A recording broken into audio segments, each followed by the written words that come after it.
Svakako kad igraju prvi protiv drugog, da je to derbi možda i polusezone i prema prikazanom u dve utakmice koje su već bile u prvom i drugom krugu, očekuje nas zaista jedna zanimljiva utakmica i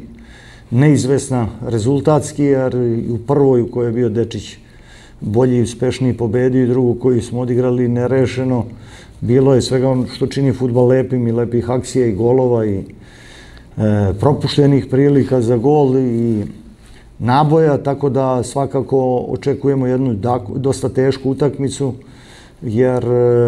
je i Dečić posle jedne izuzetne serije napravio jedan kiks kući, pa se brzo posle toga vratio u normalu i pobedom protiv Titograda zadržao tu drugu poziciju i zadržao isti broj bodova u odnosu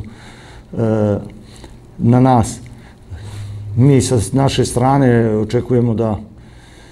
ove dve utakmice koje su nam preostale privedemo kraju na onaj način kao što smo i do sada. Znači, u svakoj utakmici naš cilj je da igramo na 3 boda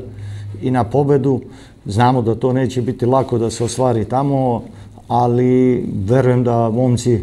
posle dobre igre koju su prikazali protiv Zete i da su shvatili da su zaista jedna dosta dobra i jaka ekipa i kad igraju svih 11, da onda je to mnogo lakše da se dođe do cilja.